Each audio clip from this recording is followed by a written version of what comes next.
All right, hi everybody. This is Tom Collins from BlogPaws, and this is another little quick video introduction to our speakers and some of the sessions that you'll see in Phoenix this year in June. I have Ruth Carter with me, and we are going to be doing a workshop session on Thursday that will delve into from my point of view, I'm going to focus on copyright and fair use, and I'll let Ruth introduce hers is a little more general about how to keep you out of trouble. Thanks, Tom. Yes, my name is Ruth Carter. I am a licensed attorney in Arizona, and my practice focuses on intellectual property, contracts, and social media law. Also a fellow blogger and blogger myself. And yeah, my goal for this workshop is to give our audience practical tips and tools for how to create content online and be able to interact and share with others without setting themselves up to get sued, arrested, fired, things of that nature. I did write a book a few years ago called The Legal Side of Blogging, How Not to Get Sued, Fired, Arrested, or Killed. Oh man. So that is, well, I hope that is the playground that I live in. My intention is to be a little more provocative, but I hope I don't get anybody killed. Yeah, I like it when I don't get killed for my blog posts. Excellent.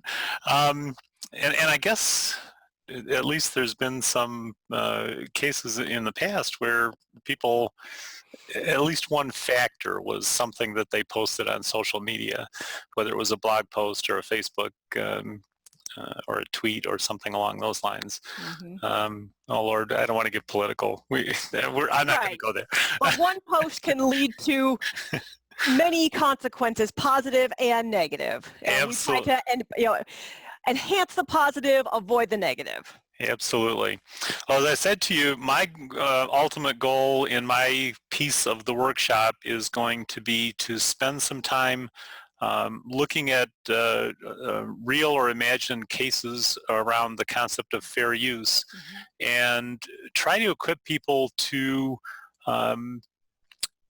actually make judgments themselves about whether what they want to use is a fair use, or when in those cases where they see that someone else has used some or all of their material, before they fire off a cease and desist letter, everyone needs to ask, did the other person engage in fair use? Mm-hmm. Fair use is a right, and I argue it is a constitutional right and wrapped up in free speech.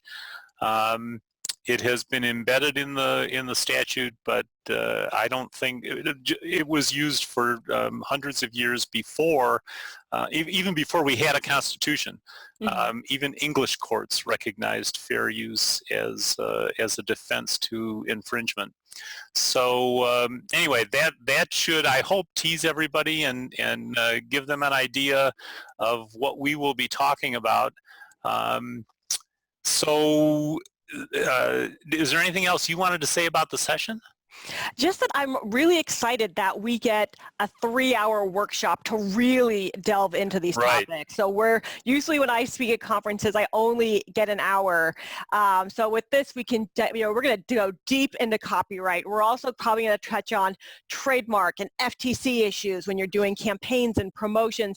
And then I've already given you a heads up, Tom, that I want to devote a good chunk of time at the end just for open Q&A, just because the audience always has so many questions, and I want to be able to provide as much value as possible. Right, and I really, I work better when Q&A is sprinkled right through the whole session, so I will be encouraging people to interrupt, ask questions, give me their own examples of situations they've had, and we'll do our best to dig into them. Exactly. And like you said, I want people to walk away with practical tools they can use to make judgments. Mm-hmm. And Chloe DiVita, my daughter Chloe, will be joining us to add her thoughts on the FTC piece of things, with specific reference to people who are working in our programs, product reviews, and that sort of thing. Mm-hmm. So yeah, I think that that gives everybody a taste of what our workshop will be about.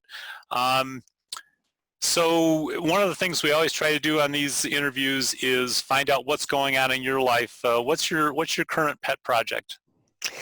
Well, I actually have two pet projects right now. So my professional pet project is trying to figure out what is going to be my next product offering. I haven't written a book in a couple of years, and I'm not sure if the next move is books or contract templates or other products to help people. So I'm working on that one right now.